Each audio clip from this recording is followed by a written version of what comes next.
Olá a todos do canal Refletindo sobre a Palavra. Estamos mais uma vez aqui para gravar mais um dos capítulos do livro de Hebreus, né? Tem sido um grande desafio, como sempre, né? Desde o início. É muito fácil, eu vou falar uma verdade aqui, é muito fácil. Se eu quisesse ganhar dinheiro usando a palavra de Deus, eu já estaria, como muitas pessoas aí afora, já estaria ganhando dinheiro, né? Porque é muito fácil a pessoa jogar qualquer coisa lá da Bíblia num vídeo e colocar no canal. É tudo muito fácil. Mas quando a gente quer realmente passar aquilo que a gente aprendeu, é outra coisa, porque você vai ter vários tipos de impossibilidades para que aquilo não aconteça, né? Então vai haver muitas impossibilidades, né? Vai haver problemas de saúde, vai haver problemas materiais, né? Muitas coisas ao seu redor para te atrapalhar, para que aquilo não venha ser repassado, porque o inimigo ele não quer e não gosta que você aprenda as escrituras e que muito menos ainda que você repasse aquilo que você aprendeu.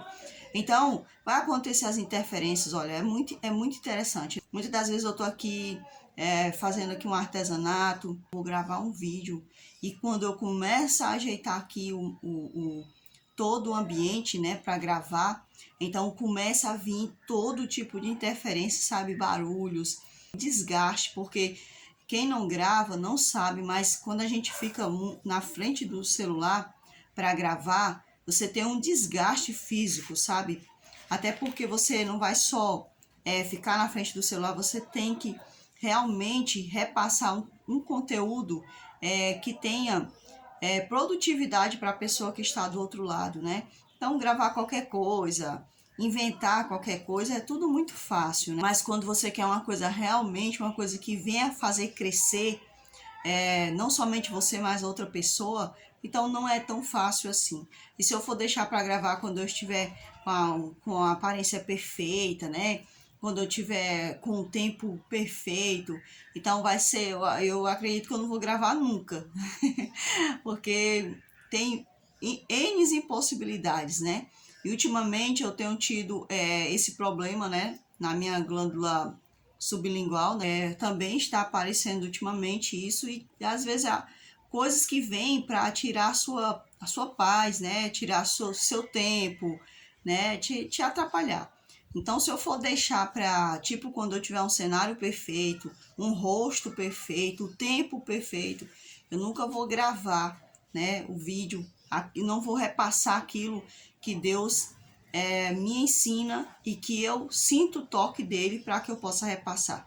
Porque é isso que todo servo de Deus faz. Ele aprende as escrituras e é algo natural do coração dele repassar. Aquele que consome as escrituras, mas não tem interesse de repassar, essa pessoa ela não aprendeu ainda o que é ser um servo, o que é ter intimidade com Deus, porque a intimidade é essa, é você repassar do amigo que você encontrou, né? Você espalhar a palavra dele, as sementes da palavra dele a todos que dela necessitam.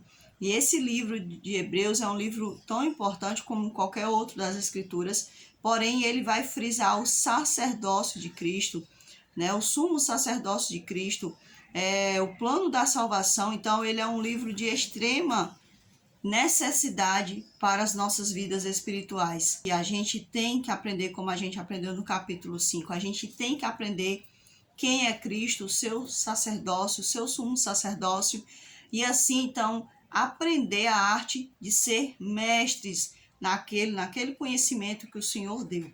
Com todo o prazer eu venho aqui fazer isso, apesar de qualquer dificuldade, qualquer obstáculo que eu possa ter. Então vamos dar início ao capítulo 6 do livro de Hebreus, que diz assim para nós: por isso, pondo de parte os princípios elementares da doutrina de Cristo, deixemos-nos levar para o que é perfeito, não lançando de novo a base do arrependimento, de obras mortas e da fé em Deus, o ensino de batismos e da imposição de mãos, da ressurreição dos mortos e do juízo eterno.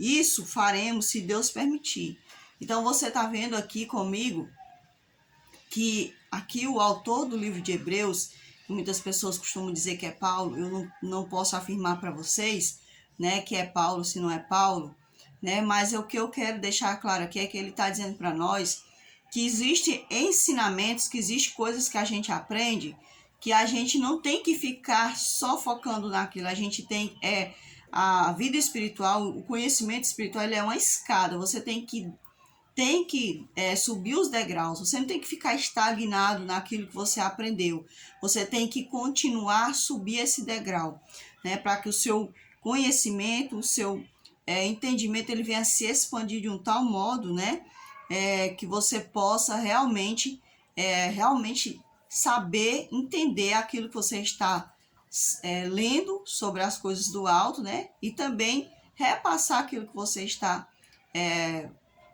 ouvindo, né, de Deus ou lendo sobre Deus. O autor estivesse dizendo que não devemos ficar todo o tempo ensinando a mesma coisa, né? Ou todo o tempo frisando a mesma coisa, né? A quem não quer aprender. Olha só, quem aprende de fato não tem necessidade de estar revendo a mesma coisa. O fato de alguém não viver um ensinamento não quer dizer que não entendeu. Ele entendeu, só que não quer obedecer, simples assim. Então, muitas das vezes existem pessoas que eles ficam em dúvida sobre uma determinada coisa, porque primeiro que parece que eles não entenderam, ou vai ver que eles não querem entender porque eles não querem pôr em prática. Por exemplo, tem muitas pessoas que têm dúvidas sobre a lei, ou outras pessoas dizem que não tem dificuldade em entender sobre a lei. Não é que ele tenha dificuldade, simplesmente é porque ele sabe que ele não quer vivenciar aquilo. Então, você não tem que ficar perdendo tempo, como muitas das vezes eu já perdi no passado, né? Porque a gente aprendia que a gente tinha que ir na casa de uma pessoa por 3 vezes, né? Ah, você tem que insistir com aquela pessoa, tem que passar de novo. Claro que nós estávamos empurrando uma doutrina humana, tentando ali atrair a pessoa para a denominação. Ficar ali falando a mesma coisa para a pessoa. Se uma pessoa se diz ser servo de Deus, na verdade ela não tem que ficar frisando uma coisa só. E agora ela parte para outra coisa. Ela parte para algo mais que Deus quer mostrar a ela. Eu já tinha dificuldade de falar, né? Agora tô com mais dificuldade ainda. Eu tô às vezes até me sentindo cebolinha, sabe? Mas é isso, né? Vamos passar aqui adiante. É impossível, pois, que aqueles que uma vez foram iluminados e provaram o dom celestial, né? E se tornaram participantes do Espírito Santo, ou seja, da maior de todas as dádivas, que o que é o Espírito Santo era realmente você ter o selo do Deus vivo em você, porque o selo do Deus vivo, como muitas das vezes era ensinado para nós, que não se tratava do sábado do Senhor, né? Eu não estou aqui te dizendo que o sábado não é importante para Deus. É importante para Deus, é importante para mim e para você que está do outro lado. Porém, o selo de Deus nunca foi o sábado. O selo de Deus sempre foi o Espírito Santo. Ele é que deduz se você é ou não é um servo, um filho do Deus Altíssimo. É o Espírito Santo. Então, ele diz aqui que a gente já recebeu dons de Deus, mas já recebeu o maior de todos os dons, né, que é o Espírito Santo. Só que o que é que acontece? Muitas pessoas fazem como as 10 virgens, né? Elas vão lançando fora o selo do Deus vivo, elas vão se desvinculando do Deus vivo, e aí suas lamparinas, né? Esse conhecimento que é a palavra, né? A palavra de Deus agindo na vida delas, esse conhecimento que elas têm vai se apagando, vai se desgastando, se acabando, e aí não tem o azeite, não tem o Espírito Santo mais na vida delas, né? Não tem mais o selo. E aí acontece que quando houver o clamor, né, a voz, aquela voz mais forte, para que a gente possa cada vez mais e se retirar totalmente do sistema babilônico, né, do sistema que age sobre esse mundo, se desvincular dele, muitas pessoas elas não vão ter aí o Espírito Santo para dar o suporte, né? Elas não vão ter o selo do Deus vivo. E aí é onde mora o perigo, porque quem não tem o selo do Espírito Santo corre o risco de não estar salvo, né? Então é necessário a gente guardar as coisas que vêm do alto, que Deus já nos deu e não perdê-las, né? Não perdê-las jamais. E provaram a boa palavra de Deus e os poderes do mundo vindouro, né? Ou seja, todos nós, quando a gente recebe o Evangelho do Salvador, né? Quando a gente abre as nossas vidas para que ela possa ser uma nova vida em Cristo Jesus, a gente já está provando do mundo vindouro, né? Do mundo que os nossos olhos nunca viram, que os nossos ouvidos nunca ouviram, né? Que nunca se passou por mente alguma, mas nós já estamos provando porque a gente tem em nós a presença do Deus vivo. Só que muitas pessoas deixam morrer essa presença do Deus vivo, o selo de Deus, né, nas vidas deles.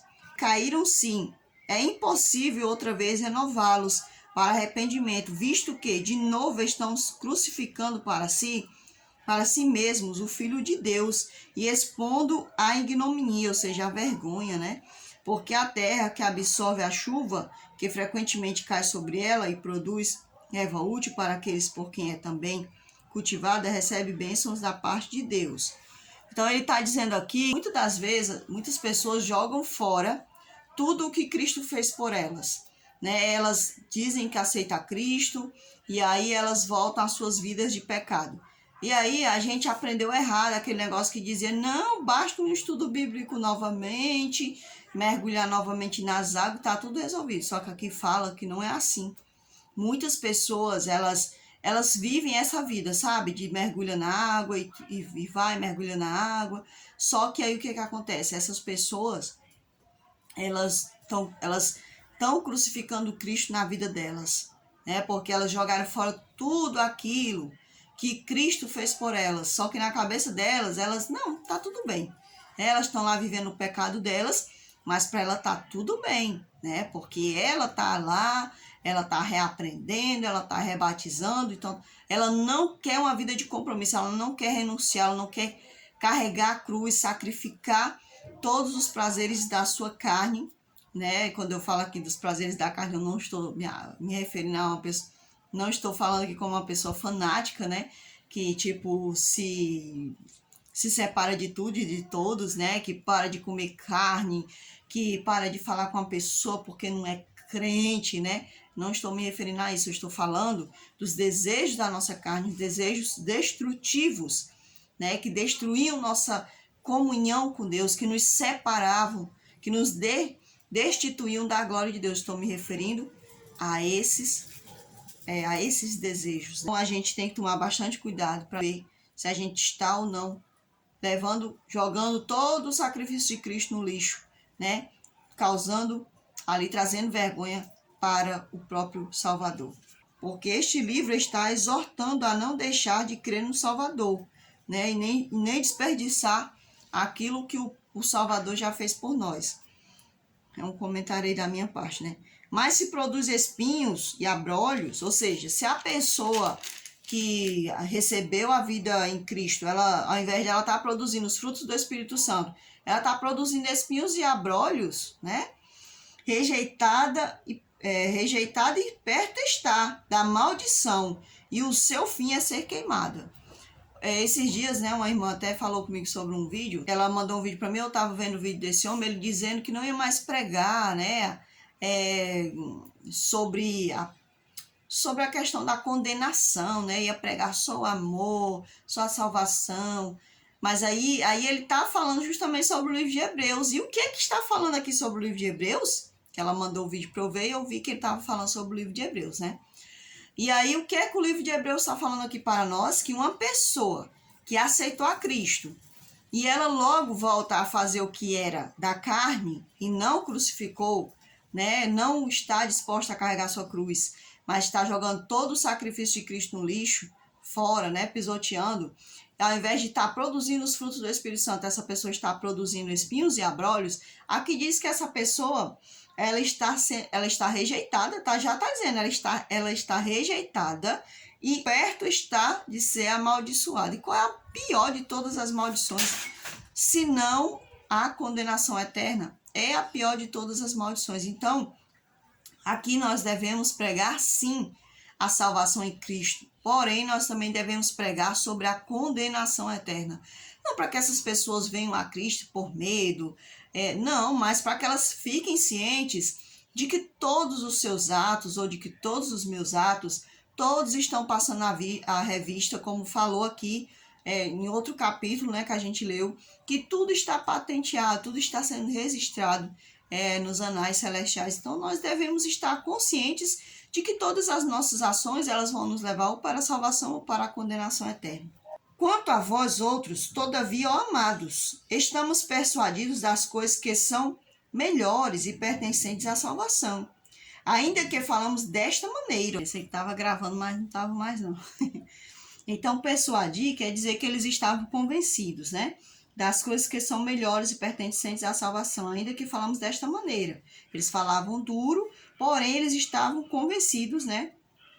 Da salvação, das coisas da salvação. Porque Deus não é injusto para ficar esquecido do vosso trabalho e do amor que evidenciaste para com seu nome, pois servistes e ainda servis aos santos. Desejamos, porém, continue cada um de vós mostrando até o fim a mesma diligência, para a plena certeza da esperança, para que não vos torneis indolentes, mas imitadores daqueles que pela fé e pela longanimidade herdam as promessas. Então a gente vê aqui que os hebreus, né, eles praticavam coisas que exaltavam o nome de Deus. Porém, o autor do livro de Hebreus está pedindo para eles que eles não negligenciem aquilo que de fato importa, né, que é a comunhão, que é o crescimento no conhecimento das coisas concernentes ao alto. É isso que o autor está pedindo aqui para ele.